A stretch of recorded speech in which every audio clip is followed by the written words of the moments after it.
Okay, let's start. Yes. 27-year-old male, Hindu, resident of Jhunjhunu, banker by occupation, admitted on day 3 of illness with following chief complaints.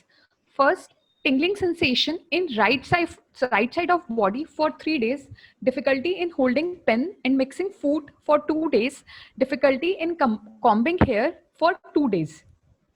Okay. Yes, sir. We should have made it day 1. What was the symptom? So we'd have discussion. Day 2, another Sir, slide. What is the, now you yes, are sir. given the complete headlines. Yes, Okay. sir. So, yes, Without I've headlines, started. I want the discussion. Okay. Okay, Then sir. let's start. Okay. So day 1 of illness, he noticed tingling sensation in his right index finger when he was riding his bike in the morning, which gradually progressed to his right forearm and arm by evening. There was no complaint of any weakness. Okay. So this patient has come to you at this stage. What is your thought process? What will you do? So here patient just has sensory symptoms, just tingling with no weakness. So What does that mean? Tingling sensation means what? so tingling sensation means patient has positive sensory symptom. Positive sensory symptom. Yeah, very good. Yes, sir. So where is the which sensory symptom? Where is the location of sensory symptom? So patient is having tingling sensation, which is started from the distal part and later involved the proximal part as well. So most likely it is long sensory nerve No, it involvement. started with a right index finger. Hmm. Okay. Right Yes, index sir. finger, what is the nerve supply? Ulnar, median, radian? So it is ulnar. It is C8. C8. Peripheral nerve. Peripheral. So it is ulnar. It is Median nerve. median. Right. Carpal tunnel syndrome, people come with tingling numbness of thumb and index. Yes? Yes. So if the patient has only tingling numbness of index finger, one would start thinking of a positive sensory symptom. Only at that point, it is a median nerve. So you look for any carpal tunnel problem is there. But then it progressed to the forearm and arm. So by the time the patient has landed with the doctor, he has the tingling numbness in the entire right upper limb. At that point of time, only sensory, no motor weakness. And Yes, sir. suppose you have examined the patient and you found there is no motor weakness, how will you proceed? What do you think is the anatomical substrate for this symptom? Where is the location? So it should be brachial plexus. Right? So I will go with nerve conduction study. Wait. Okay. Brachial plexus. Okay. What is the common cause of brachial plexus involvement? So it can be because of compression of the brachial plexus, maybe because of some tumor or Penco's tumor, or maybe because of first cervical rib, or Other participants can also type your impression or answers in the chat. I am looking at the chat also. Brachial plexus, the commonest is the brachial neuritis. Brachial neuritis, where the patient has a severe pain, tingling, numbness, which affects the distal part of brachial plexus. Roots will be hand, proximal part will be shoulder. So whether it is the beginning of brachial neuritis, number one. okay, so. Little more proximal patients. So he is about 27-year-old, isn't it? Yes, sir. So patients with this is a median nerve, you said, but when it comes to root, it is a C6 root. So is there a compression of C6 root like spondylotic radiculopathy? Or because he is a young person, there may be a disease in the cervical vertebra with involvement of C6 root. Okay. You understand? So you must start from the distal part. Yeah, somebody has, Chandrasekhar has written as root compression. Very good. So when a symptom is only related to the index finger, it is as distal as median nerve. And then when it has progressed proximally, obviously median nerve cannot be held responsible. So you have to go proximally. And as you rightly said, brachial plexus, still more proximal will be the radiculopathy. That is a sensory radiculopathy, not motor radiculopathy, involving C6, C7 area. Then you will examine this patient. You find that there are no sensory deficits. Patient has a subjective involvement of a irritable feature of the sensory nerve, but on examination, no motor, no sensory loss, nothing. What will you do? Uh, so I will go for so it can be because of vitamin B12 deficiency. So I will go for Romberg's test or B12 numbing. deficiency cannot produce entire limb numbness. It produces a peripheral neuropathy or posterolateral column. That is much later. Now, at this point, what will you do? Anybody from the participants? See, my idea of clinic is to teach you at every step what you are going to do. Cervical rib possible. Cervical rib also if it is pressing on C7. Certainly not transient ischemic attack, because transient ischemic attack, if you listen to my talk, it lasts for several minutes to an hour or so. But here it is a progressive story. Transient ischemic attack is an abrupt onset of a vascular stroke, and it disappears or rapidly resolves over a period of an hour or two maximum. Normally it is about few minutes. Whereas here the story is progressive, started in the distal part, then going up proximal. So this is certainly not TIA. X-ray cervical spine. What are you looking for in X-ray cervical spine? You won't see the root, isn't it? Okay, I will tell you what I will do. Somebody has said focal epilepsy. Focal epilepsy, yes, one of the differential diagnoses is whether it is a sensory seizure. Now, epilepsy is a lasts for a few seconds to a minute or two, whether it is a motor or sensory. It is not progressive over a period of time. So certainly it is not epilepsy. Transient neurological deficit can be TIA or can be epileptic phenomena. Now this is not a transient. So certainly it is not a epilepsy. It is not a TIA. So if I examine this patient on that day, if I don't find any neurological signs like loss of sensation, what I will do is I'll just put him on some symptomatic treatment. What is his symptom? Tingling, numbness. Tingling. So I will give him some gabapentin drug like that and tell him to come back whenever he develops a motor weakness. Am I missing a diagnosis? Now the question is, are you over investigating? Because there are so many people who come with tingling numbness of one half of the body, one upper limb, especially senior citizens. First question you ask, is it a enduring tingling numbness or it is intermittent? If they say it comes and goes, it comes and goes and lasting for several days, not like him one day, it is a psychological problem. They are worried about stroke. Very commonly, the moment a senior citizen comes, says that I have got tingling numbness, paresthesia in the entire body or entire one limb.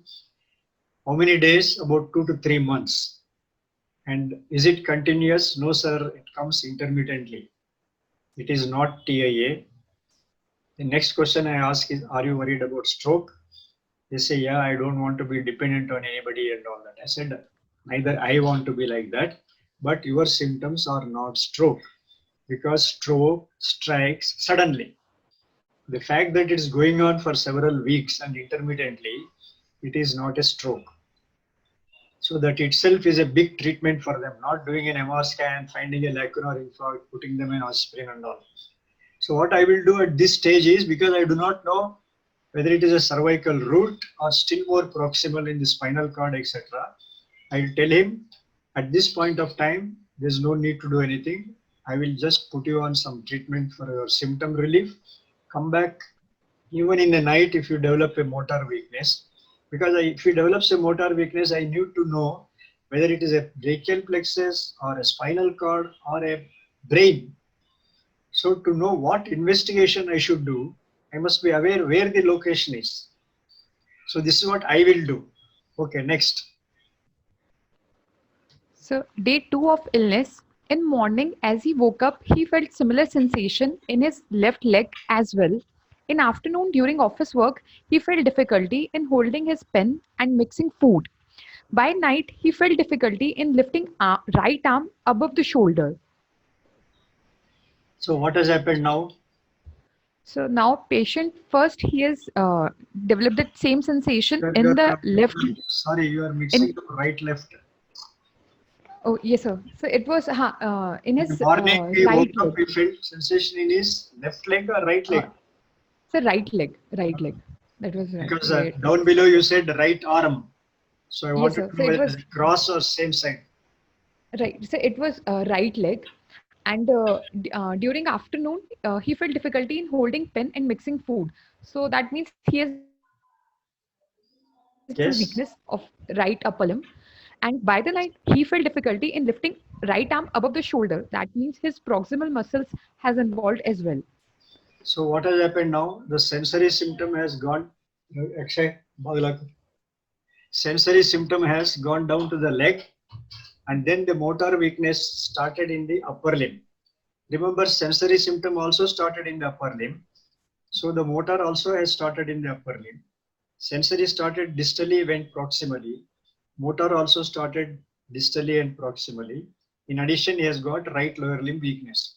At this stage, I cannot say you come tomorrow. Now I have to determine where is the anatomical localization for this sensory motor weakness of right upper and right lower limb, only sensory. So what will you do now?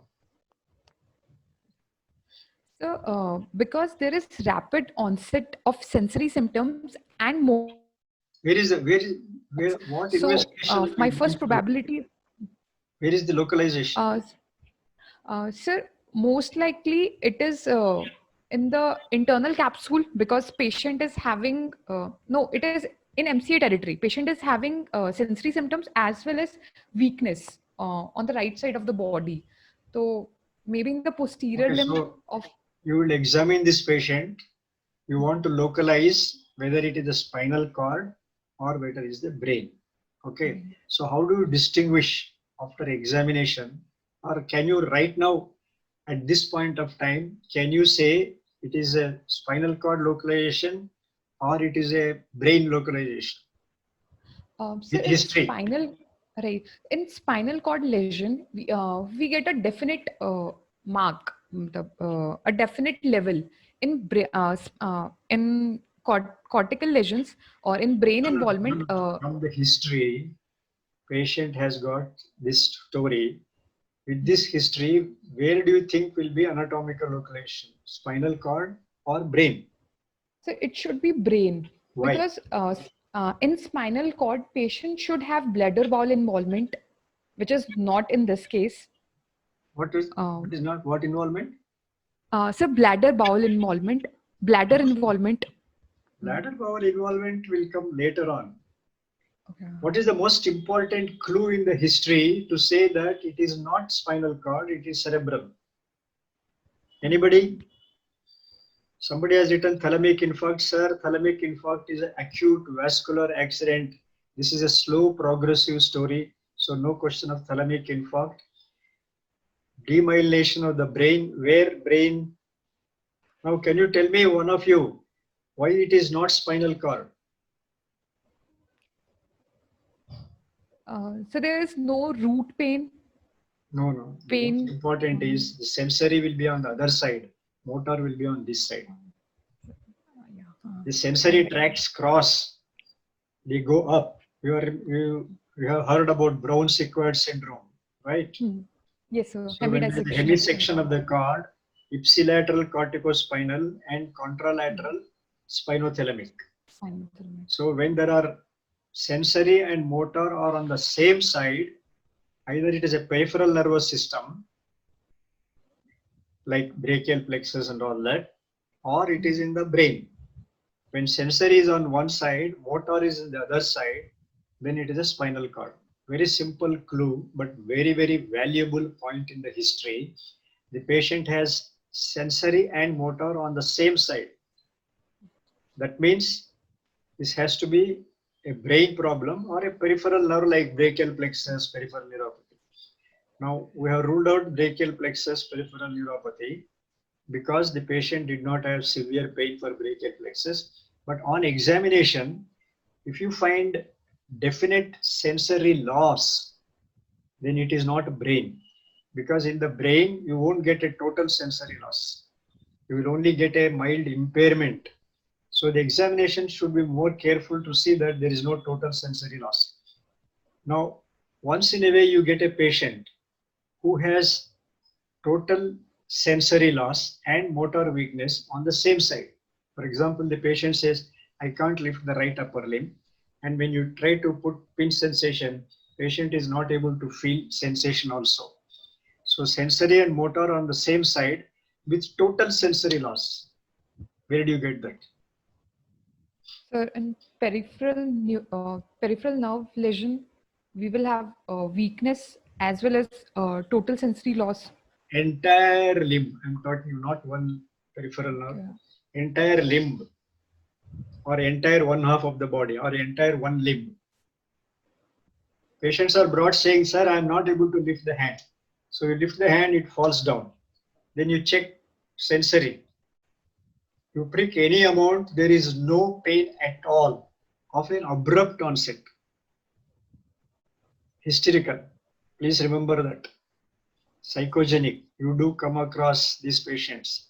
Young female patient, sorry. A young patient, most often female patient, abrupt onset of monoplegia or hemiplegia, and you think of cerebrovascular accident, but when you start examining with pin, there is absolutely no sensation, which cannot happen with cortical. Then you should think of a psychogenic problem. It is a clinical diagnosis. There is no investigation to say it is psychogenic. You will get these cases and you must be aware of that. Okay. So you think that because the patient has sensory symptoms and the motor on the same side, most likely the localization, not most likely, often it is in this cerebral localization. But what question you should ask is whether there is any evidence of cerebral involvement in the history. What negative history you would like to ask?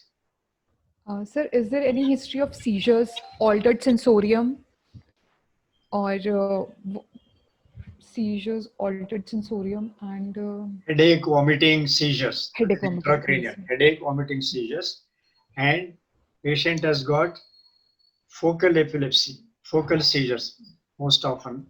Any of them are there. Then when you come down, intracranial, cranial nerves. Start with the lowest cranial nerve to know that the patient has involvement of a brain stem.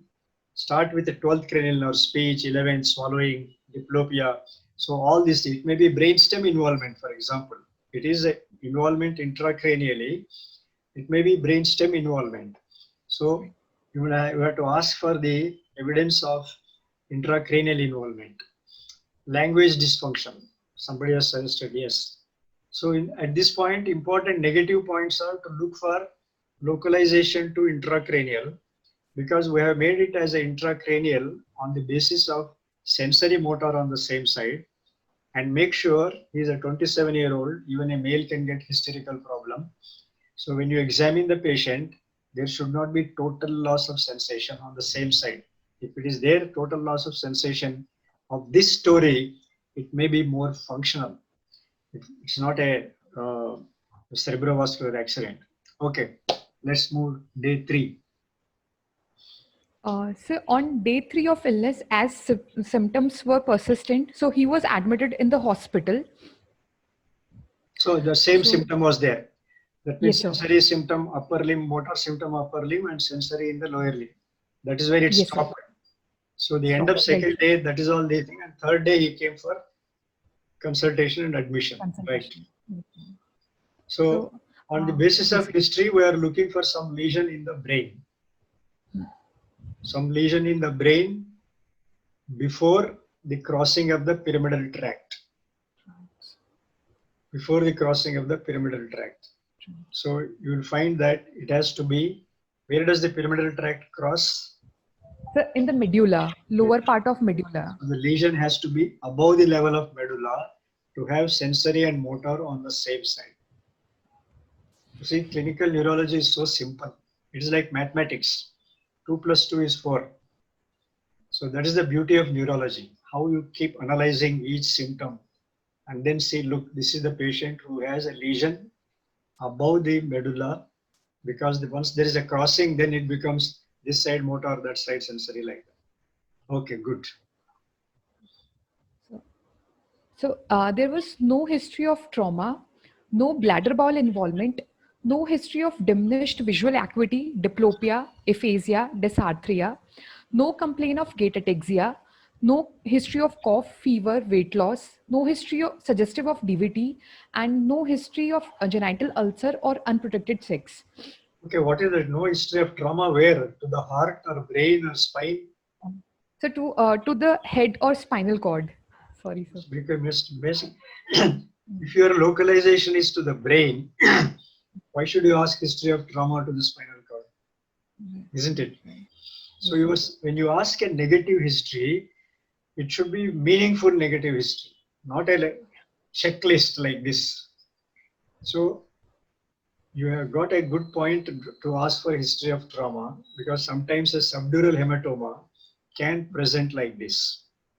Understand? He might have fallen from the scooter about a week ago. Now he has come with these symptoms. He may not have headache, vomiting at that time.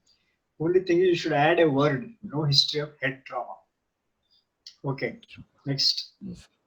So there was no bladder bowel involvement. Right. Then no history of diminished visual acuity, diplopia, aphasia, and dysarthria, to just rule out cranial nerve involvement. Okay, right. We saw your all negative history. Let's go to the examination. Yes, sir.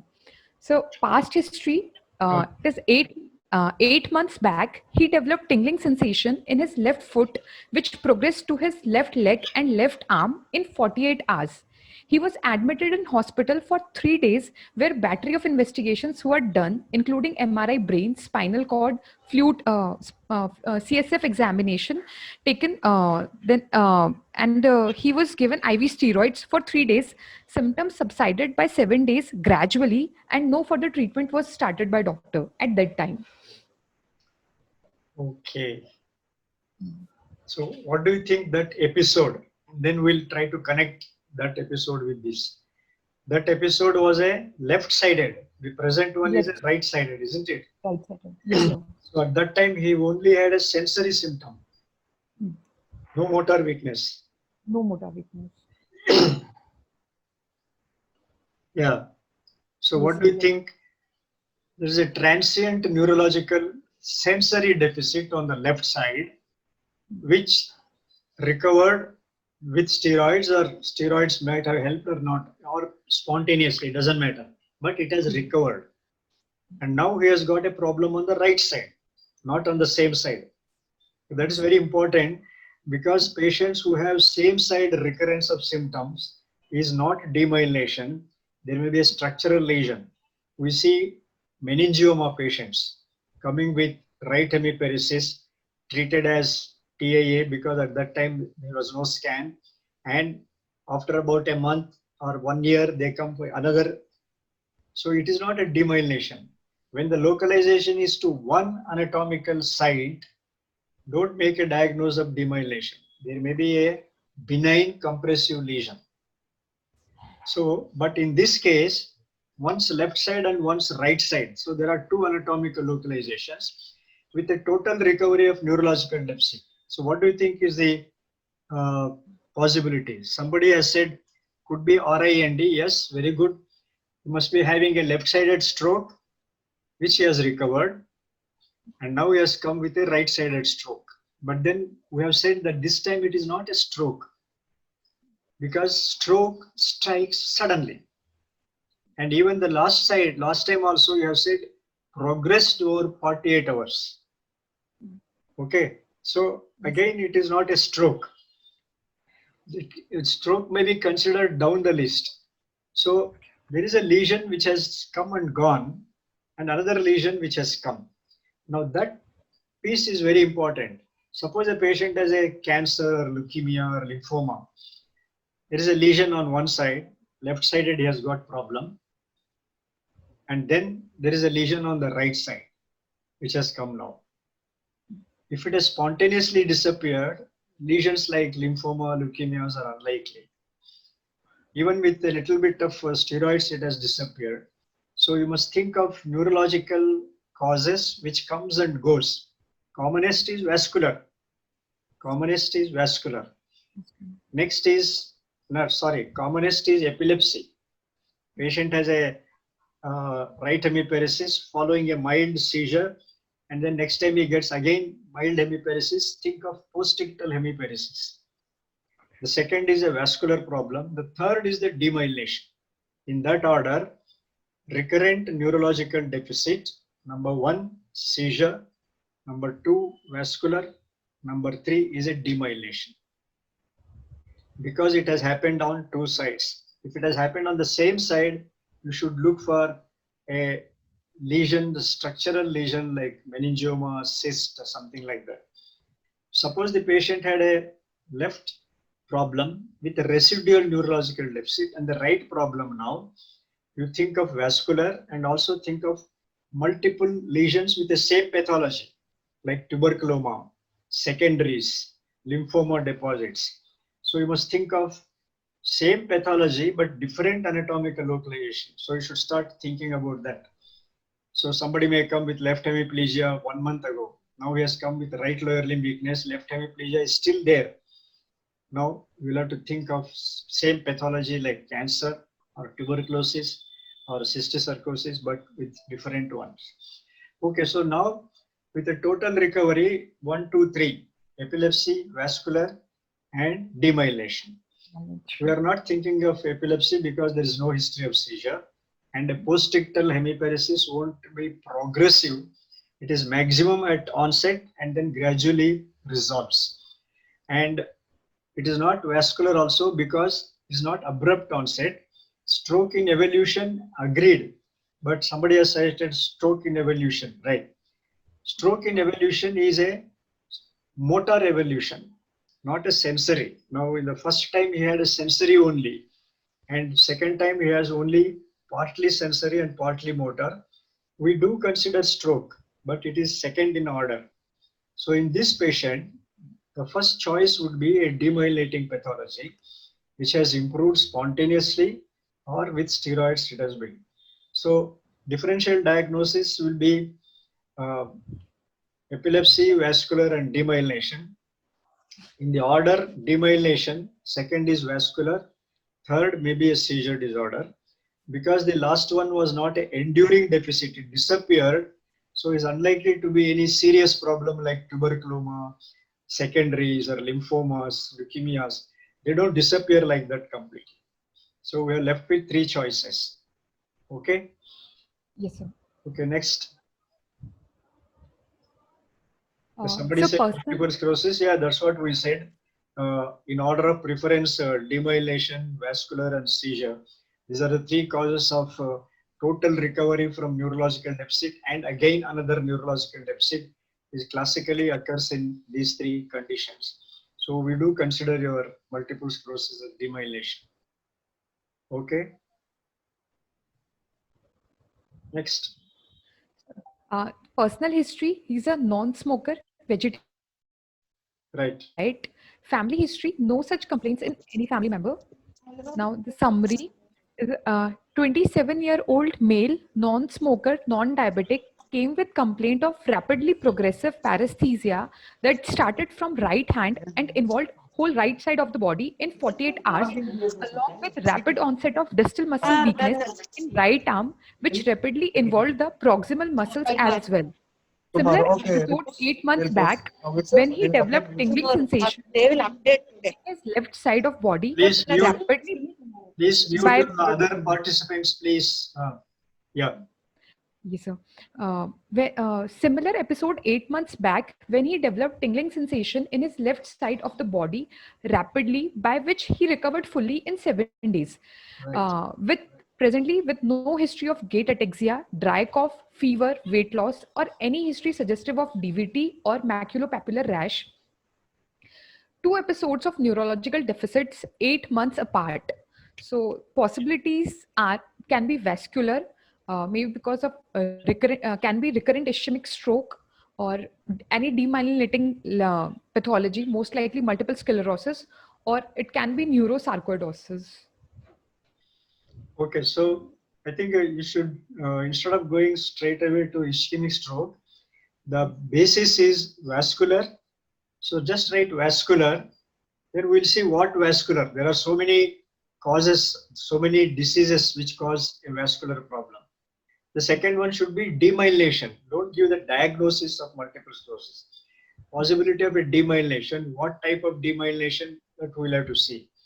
The third possibility we wrote is about the neurosarcoidosis. Okay, good. So the entry to the diagnosis is two neurological deficits 8 months apart on two different sides. First one, total recovery is there. So then comes the differential diagnosis. So vascular and demyelination. So between the two, more likely to be demyelination because the onset is not like vascular, because tingling, numbness, and then comes, you can argue, why not stroke in evolution? Yes, possibility. But with experience, we see that this is not the way. The mode of motor deficit, sensory is much less. Motor deficit, they come. So, general physical examination. Patient was conscious, cooperative, averagely built, no pallor, icterus, cyanosis, clubbing, pedal edema, lymphadenopathy. Heart rate was 88 beats per minute. BP 140 by 100.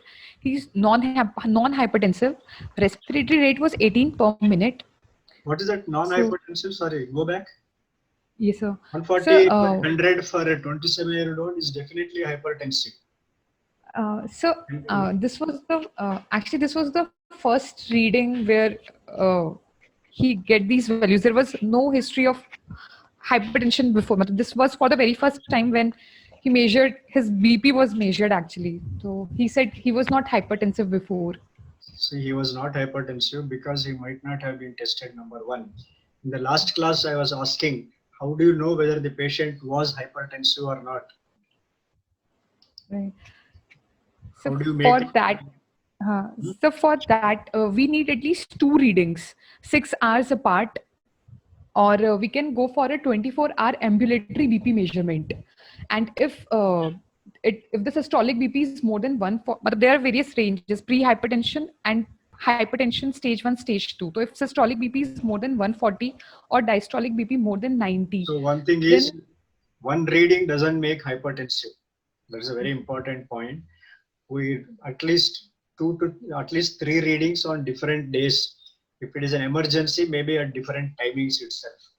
And look for telltale evidence of BP on target organs.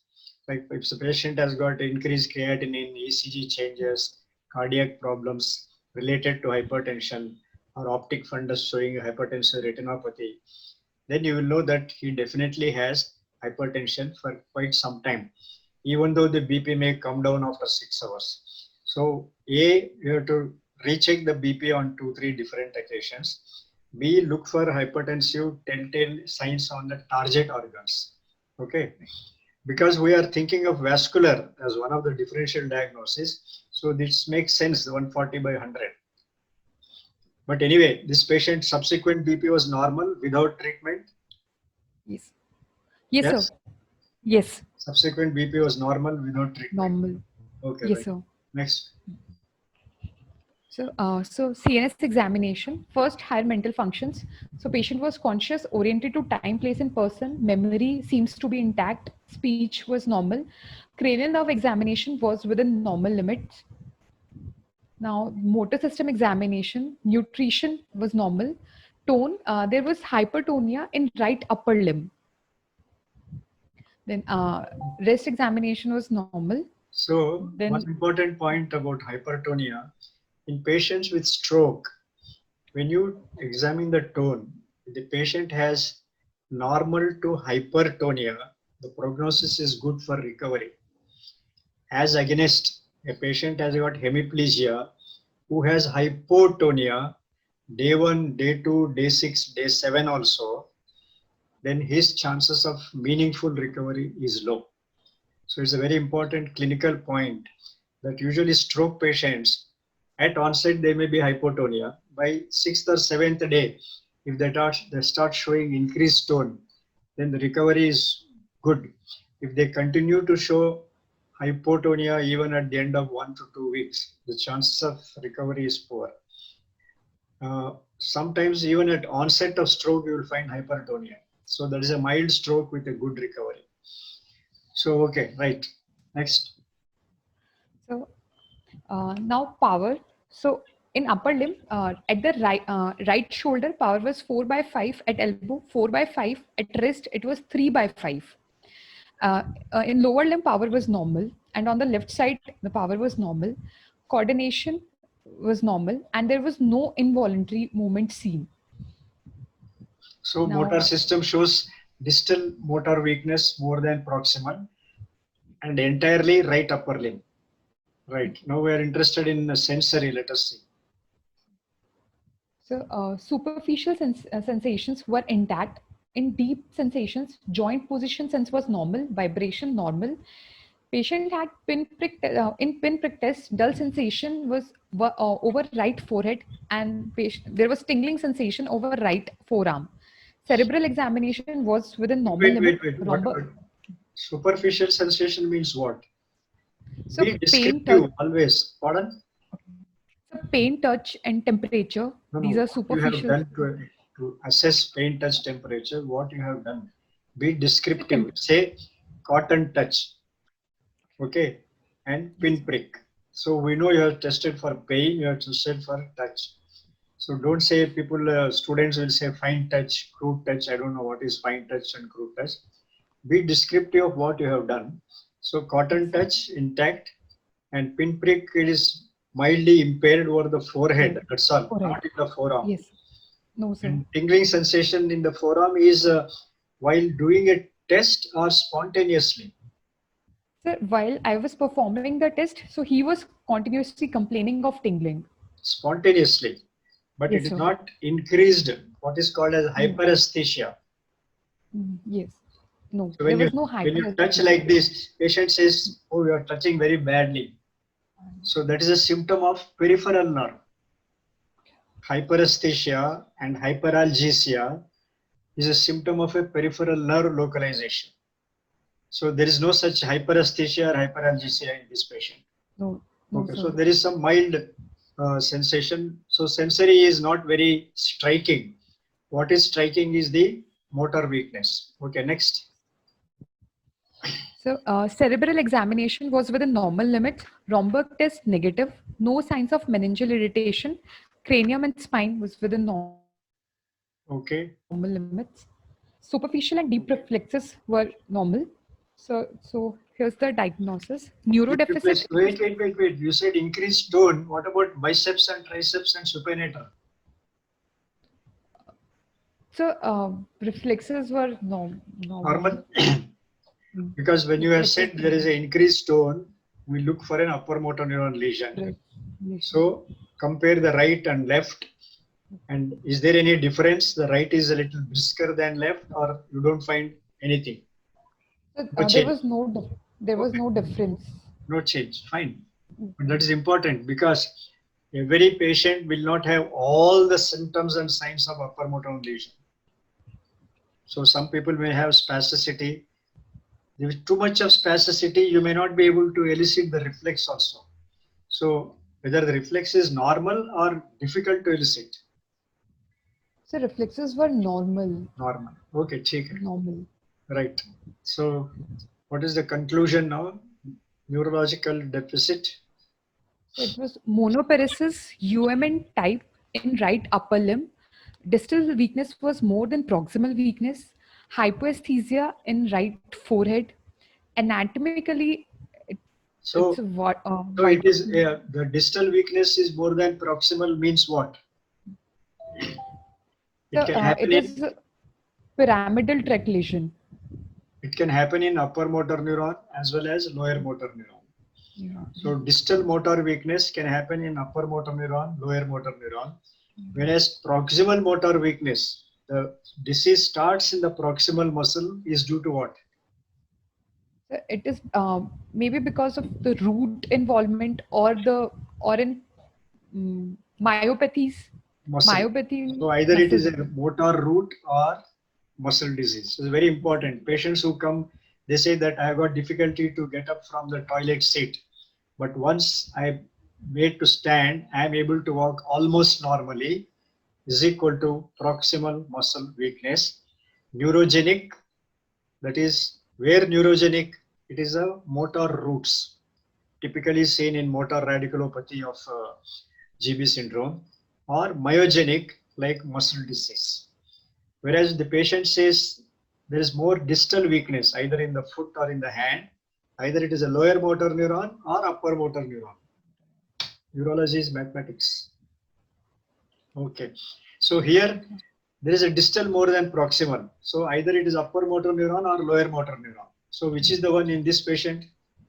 So it is upper motor neuron because By patient was having hypertonia as well. So it you is UMN type. go for associated or tell me who your friend is. Okay, distal motor weakness. Who is the friend? Increased tone. So obviously it is an upper motor neuron. Somebody has asked what is the cause of hypoesthesia in right forehead. It can come from cortical sensory loss. The patchy cortical sensory loss can give rise to hypoesthesia. In thalamic stroke, we get hypoesthesia in the entire one half of the body, but never total loss of sensation. Never total loss of sensation in case of cerebral involvement, thalamic involvement. So total loss of sensation and motor on the same side, look for peripheral nerve or psychogenic. Okay. Anatomical So localization, why do you say white matter involving above brainstem? You so say corticospinal tract, no? okay, right. See, we take an entry into diagnosis. Why has the patient come to me? Because of his motor weakness. Weakness. What is that due to? Upper motor neuron lesion, that is a corticospinal tract. So it is a corticospinal tract, more the white matter in the deep rather than the cortex. Why? Why? So I thought okay, I should talk in broader way. So I should not. No. So cortical sensation, we localize to cortical when the patient has seizure, because cortex is a highly epileptogenic. Suppose the patient has a seizure at some point of time and now has come with the right upper limb monoparesis, it is a cortical. Or if the patient has, for example, this patient has a right upper limb involvement, if he has got a language dysfunction, then again it is a cortical. But absence of that doesn't mean it is not cortical. Presence will definitely say it is cortical. So the anatomical localization is corticospinal tract. Where, madam, right or left? So You forgotten. it You should be forgotten on to write. the yes. Sir. Where? So, Which side? so Left corticospinal tract. left. Patient has a It right should side be problem now, right. isn't it? Yes. So right upper limb involvement. So you say that left corticospinal tract, more into the subcortical area.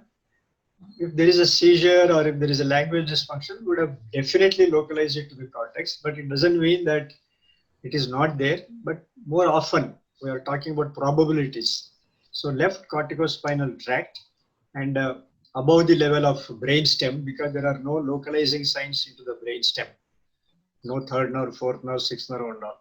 So between upper mid cerebral peduncle to subcortical area. Now, pathological diagnosis we already talked about, vascular or a demyelinating, and etiological diagnosis, multiple sclerosis if it is a demyelinating. Okay, good. Somebody has asked, should we check autonomic nervous system? I don't think so in this patient. He just has got only right upper limb involvement. So There are no symptoms of autonomic nervous system involvement. So I don't think there is any need to do autonomic nervous system. Okay, with this diagnosis, you have made a pakka localization. So there are two investigations to be done. One, investigation to confirm the localization. Two, investigation to know the etiological diagnosis. Remember, in neurology case, the first and second step are most difficult. That means what is the neurological deficit? UMN, LMN, muscle disease, cerebellar and all. Second step is another difficult, localization. You say right hemiparesis. Right hemiparesis due to high cervical cord or brainstem or cerebrum. So once you pass the first and second test, third and fourth is easy. Third is what? Pathological diagnosis. Abrupt onset is vascular accident. And very slow progressive over a period of 1 to 2 years is degenerative or benign compression. Rapidly progressing like this has a long list: infection, demyelination, toxin, metabolic and all that. Okay, so once we have localized it to a anatomical localization, all the general causes will go away. Toxic, metabolic, nutritional and all that, they are all systemic causes which cannot be localized to one side. See, look at the beautiful neurology. Once you see that it is a localized, so whether he has got B12 deficiency or whether he has got a phenytoin toxicity, what doesn't matter. You should look for a structural lesion.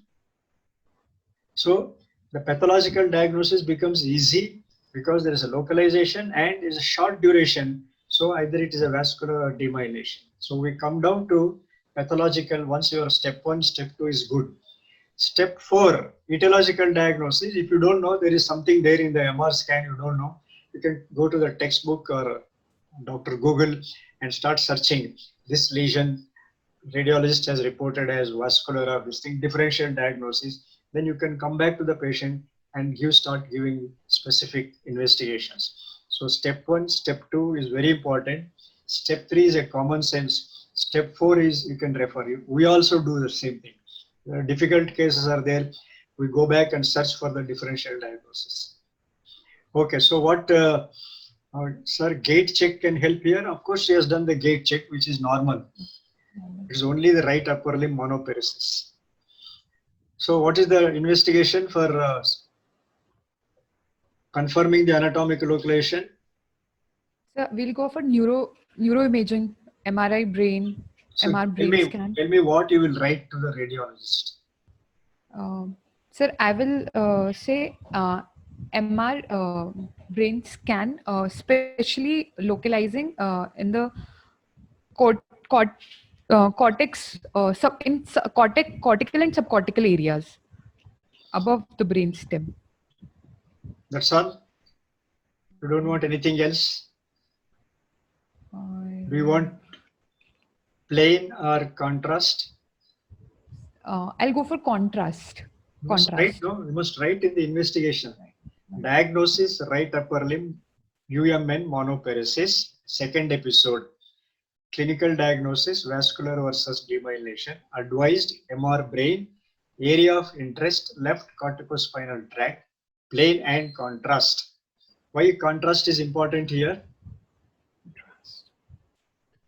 So there is I can go for brain enhancing lesions because I'm suspecting multiple sclerosis.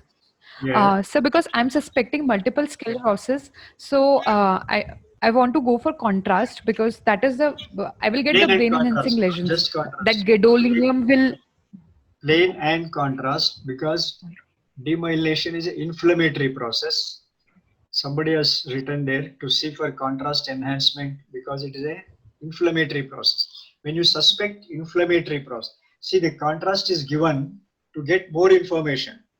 You suspect the contrast will enter the pathological site. When will it enter the pathological site? When it is vascular, obviously the contrast will go, like meningioma, for example, or when it is inflamed tuberculosis, cysticercosis, or secondaries with vasculitis or demyelination. So when you suspect either a vascular or an inflammatory pathology, clinically, you have to ask for plain and contrast. If you don't ask for contrast, they go to a diagnostic center, The technician there will do what you have written, MR brain. So he will do MR brain and keep the film and go.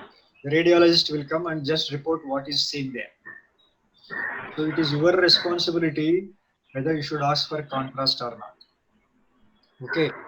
So because you have thought of demyelinating disease, obviously you will look for contrast enhancement. Somebody has raised a hand, Raju. Yes, please. You can talk to me. Raju. Or we'll come for the discussion. Let us finish this first. Yes, sir. Which are vascular disorders which present like this? We don't know. Vascular disorder means it is not a stroke. It is some other vasculitis. We'll come to that. Okay, so what was the MR brain here? So one MRI when he had his first episode, it was this. You already written out of time. How can it be? So 20 minutes. Okay, we just have. Yes, Okay. sir. Okay, I'll have to go a little bit faster. So what was the first MRI brain? So this was the first first MRI brain. So there was tiny altered signal intensity seen in left frontoparietal region, likely demyelinating plaque. But And madam, on that time, he had a left-sided tingling numbness. yes, sir. Yes, sir.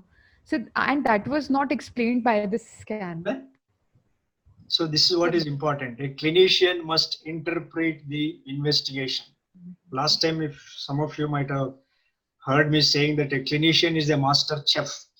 He has the history, he has the progress of the disease, he has other investigation report and this investigation. So he has to take out all these ingredients and make a diagnosis. Now, if you find a patient has a, let us say, even right-sided meningioma, left-sided meningioma, you will immediately say, how can a left meningioma produce left-sided problem? So you go back and check with the patient, is it correct, left or right? And then you will say, okay, meningioma which is found on the left side is incidental. I must still look for a pathology on the right side. You understand this point? Don't swallow the diagnosis. Oh, somebody has written there is a demyelination. Ho gaya, khatam. Whether patient's left side is due to left side a tiny altered signal intensity. So I will ignore that. I will say that MR scan at that time was normal. Okay. Next. So, this was the CSF analysis that was done after the first episode. We don't do this. This is CSF that time or now? So no, that time after first episode. Okay, right. Yes, sir. So there was mild pleocytosis. Total count was 10, and which was purely lymphocytic, and there was oligoclonal bands were present in CSF as well as in serum. Okay. And yes, sir. But they have not said they have not said what is the ratio between serum and CSF. Why it is? Yes, because oligoclonal bands present same quantity in serum, same quantity in CSF has no pathological value. We want to know oligoclonal bands are of a higher proportion in CSF. That means the oligoclonal bands, the immune reaction is in the CSF. That means in the brain parenchyma. It is suggestive of a local pathology.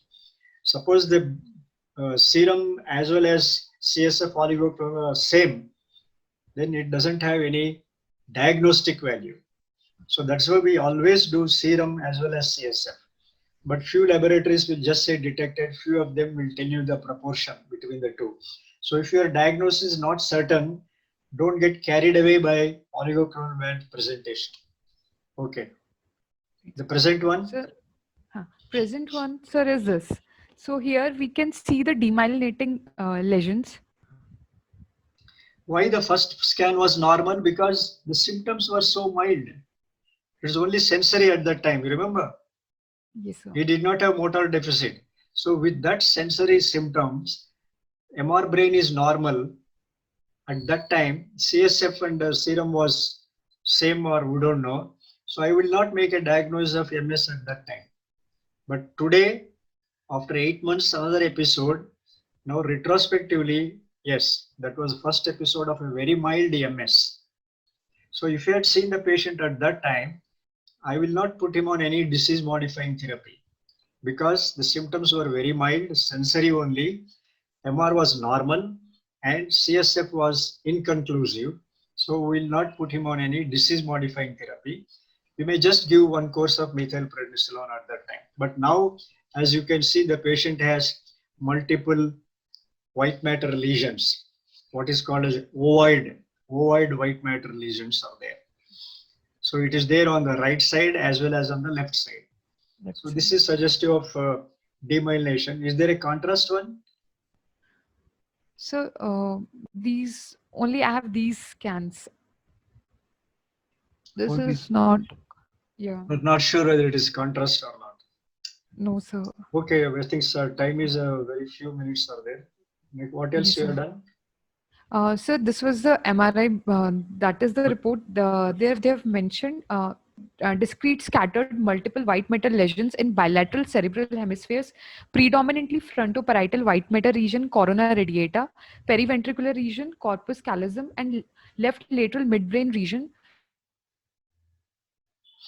showing Okay, hyperintense on obviously T2 they have not weighted done a image flare with contrast. variable diffuse. They have not done a contrast because this seems to be a complementary MRI brain. They have written there on the top screening. So for a very Yes, sir. less amount they have done. The contrast itself costs 3,000 rupees. So naturally, so because of the economic constraint, the contrast is not done. Anyway, okay. Next, So that's what all. else was done? That's all. So So can I yes, take sir. over Yes, sir. the screen? Yes, sir. Yes, The sir. time is running short.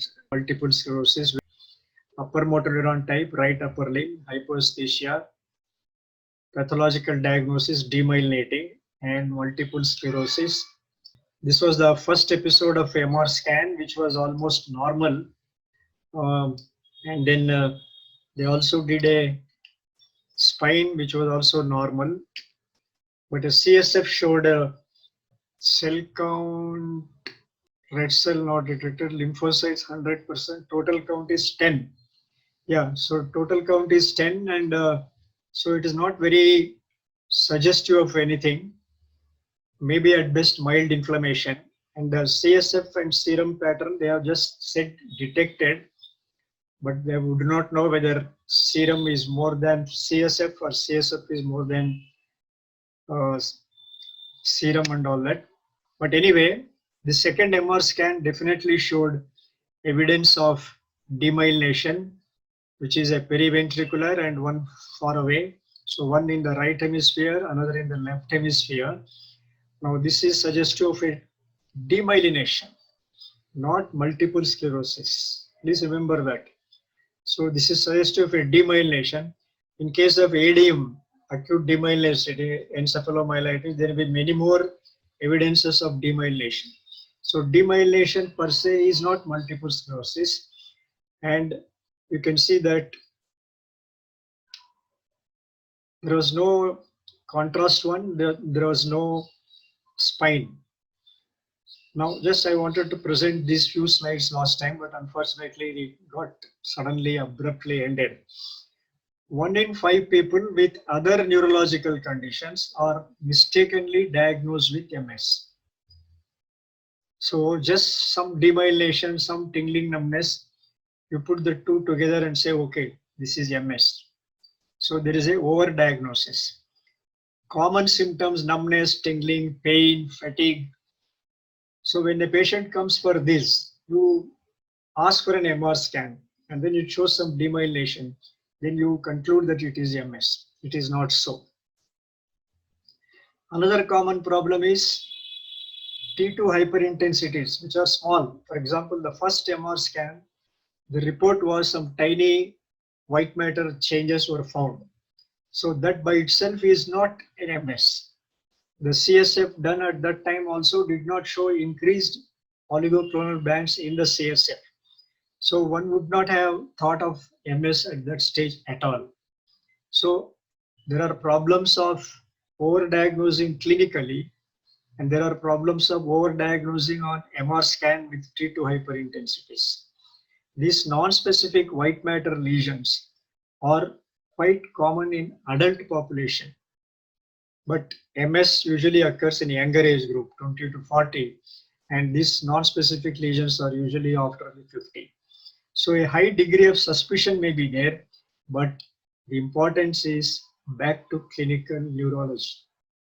Last time I told you a clinician is a master chef who has all the ingredients on his kitchen table. And he has to mix up all these, that, and then produce a fantastic dish. So also a clinician has to history, progress, clinical findings, blood reports, X-ray reports, CT reports, CSF report, put everything together and make one diagnosis. So whether the demyelination what you see is MS, whether the CSF oligoclonal bands you see is MS, depends on the clinical diagnosis. Now, I told you about overdiagnosis of MS. I told you about clinical overdiagnosis, MR overdiagnosis. And again, the third point, oligoclonal bands. Oligoclonal bands only suggest inflammation in the CNS. Inflammation in the CNS due to any infection. A patient with acute JE also, Japanese encephalitis also may have a oligoclonal bands, but then it is not manufactured in CSF. So it will be similar to the serum. So over time, the oligoclonal band positivity goes up to 95% in MS. So whenever you are in doubt, you may have to repeat another CSF after an interval of 2 to 4 weeks. Oligoclonal bands, fortunately for us, it does not go away spontaneously. It will endure for a longer period of time. So even if a diagnosis was query MS was made 1.5 months ago, today's CSF can show a oligoclonal bands, though not the cell count. Another point is 2 to 3% of clinically confirmed MS showed no evidence of OCD. However, if you continue to follow it up over a period of time, the OCD may come positive. A finding of 4 or more CSF specific bands that are consistent with MS. So how do you make a diagnosis? Clinical, relapsing, remitting, radiological, MR scan, and then CSF oligoclonal bands which are produced locally. That means it should be of a higher quantity than the serum OCB. If you only send CSF for OCB, it is of no use.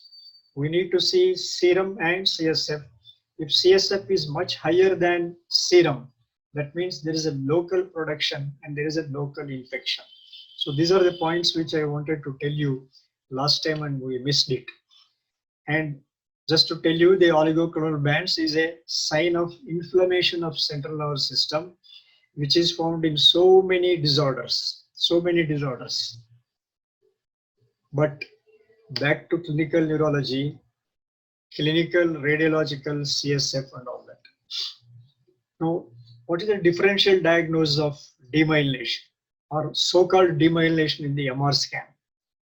The same type of lesion can be seen in any type of vascular disease and any type of inflammatory disease. So for example, acute demyelinating encephalomyelitis, NMO, idiopathic vasculitis, vasculitis due to primary CNS, or vasculitis as part of collagen vascular disease. So that means any type of inflammation, any type of vasculitis of the brain can produce so-called demyelinating lesions. So of course sarcoidosis, and we have, when you don't know anything, we always look for paraneoplastic syndrome. Why is psychogenic disorders included? It is in the clinical differential diagnosis. People come with some tingling, numbness, paresthesia, and you do an MR scan, it shows some non-specific, but this is a psychogenic problem. So what I'm saying is put everything together and make a diagnosis. And once you come to the MS, it could be what is called as a radiologically isolated syndrome. See, all these days we had only clinically isolated syndrome. That means the first episode, before we say relapsing, remitting, there must be one episode. Then the second episode we say remitting and relapsing. But with the first episode, how will you make a diagnosis? So that is called as a clinically isolated syndrome, first episode of paraparesis or brainstem and MR shows demyelinating plaques, CSF shows OCB positive. That is called as a clinically isolated syndrome. But there is another condition still more advanced, still more earlier, where a patient has come for non-specific headache or a migraine headache, and you do an MR scan, or patient comes with an MR scan, you find some demyelinating plaques, which are typical of MS. It is a periventricular, perpendicular, and all that. So the radiologist will say consistent with demyelination of MS. But clinically, the patient doesn't have any neurological symptom. It's come for a headache. Should we do something? Should we do a CSF? Should we give disease modifying therapy? There is no consensus, but generally these patients are followed up over a period of time, and then only when they get next stage from radiologically isolated to clinically isolated, then we may think of doing a disease modifying therapy. Now, a great number of people are relapsing remitting. Please remember, before the relapsing remitting, there must be one episode of clinically isolated syndrome. So the definitive diagnosis, as you can see, there are various modifications of this, which you can see from the book. Now, these are the various types of demyelination, which I showed you once. This is a small demyelinating plaque with small multiple demyelinating lesions, periventricular. This is very characteristic. In a lateral view, you will see hair end-on appearance along the corpus callosum. Now, this is a small demyelinating plaque with brain periventricular, is typical of a MS. Now, this is what I was telling you. So you will see in the lateral view, along the corpus callosum, the hairs are standing up. This is a very classical picture of MS, and this ovoid type of periventricular one is again very typical of MS, provided clinically it is MS. NMO, in contrast, if you remember, I told you a long segment optic nerve, a long segment spinal cord demyelination, and involvement of optic chiasma is almost diagnostic of a NMO. Now, these are the non-specific changes. You see this non-specific periventricular. These are all called as periventricular ischemic changes, which is common in elderly with hypertension, diabetes, or age-related. So these do not make any clinical importance. They are normal. So for uninitiated, the patient may say that, okay, there are so many demyelinating plaques and the patient has MS. No, this is not. So these are non-specific white matter changes.